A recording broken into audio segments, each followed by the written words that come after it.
శక్తి ఏంటంటే బాగు చేసే శక్తి ఉంది. దేన్ని బాగు చేస్తుంది? దేన్ని బాగు చేయాలి? వాక్యం బాగు చేయటం అంటే ఏదైనా చెడిపోతే బాగు చేయాలి.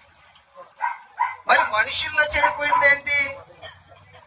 అది నరుని హృదయం బాల్యము నుండి కూడా చెడిపోయింది. ఇప్పుడు చెడిపోయిన హృదయాన్ని బాగు చేయాలంటే ఏం కావాలి? వాక్యం కావాలి. వాక్యం ఎక్కడుంటే బాగవుతుంది?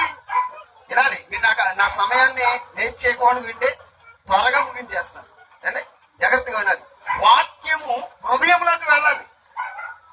చెడిపోయిన హృదయం కనుక వాక్యం హృదయంలోనికి వెళ్ళాలి. అందుకే కీర్తన గారు అంటాడు, నీ వాక్యము నన్ను బ్రతికించుచున్నది అంటాడు. నీ వాక్యము నన్ను బ్రతికించుచున్నది అంటాడు.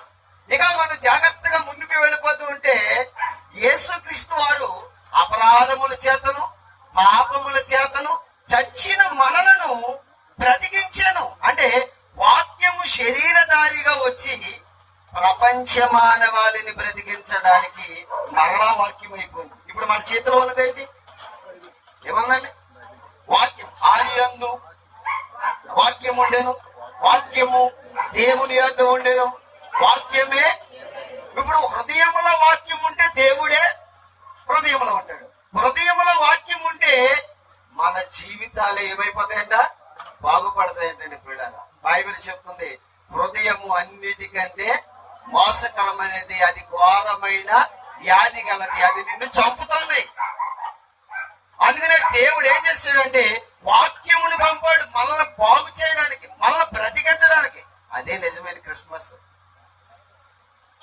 చాలా హిస్టరీ ఉంది చెప్పడానికి. మనకిచ్చిన సమయం బట్టి 5 నిమిషాలే కాబట్టి నేను 2 మాటలు చెప్తాను, ముగించేస్తున్నాను. జాగ్రత్తగా వినాలి. తన వాక్కును పంపి దేవుడు ఏం చేశాడంట? బాగు చేశాడంట. యేసుక్రీస్తు వారు ఆది అని ఎలా ఉన్నాడంటండి?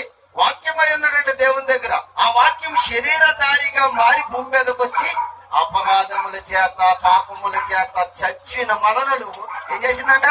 బ్రతికించింది. ఇప్పుడు చాలా మంది ఒక మాట మనం చూసుకున్నట్లయితే, ఆ మాట చెప్పి నేను ముగించేస్తున్నాను. అపోస్తలుల కార్యాలు 7వ అధ్యాయము. ఆ మాట త్వరగా చూడమ్మా. అపోస్తలుల కార్యాలు 7వ అధ్యాయము 51వ వచనంలో మనం ఒక మాటను చదువుకుందాం. ముష్కరులారా, హృదయములను చెవులను దేవుని వాక్యమునకు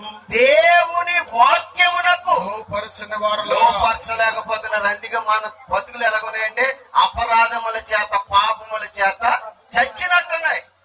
ఈ రాత్రి హృదయంలో వాక్యానికి చోటిస్తే నీ హృదయములో ఉన్న చెడుతనమును తొలగించి నిన్ను బాగు చేసి దేవుడు ఏం చేస్తాడంట?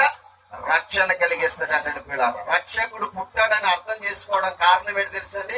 ఆయన మన హృదయాలలోనికి వాక్యం ద్వారాగా రావాలనుకుంటున్నాడు.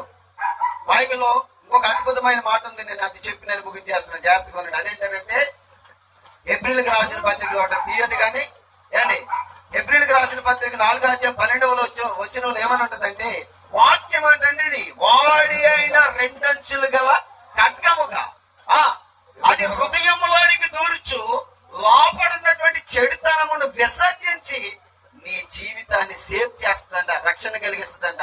అదే నిజమైన క్రిస్మస్. దేవుడి బుద్ధి మాటలు మన వినికిడిలో దీవించింది. చాలా అద్భుతమైన వాక్యాన్ని అందించారు.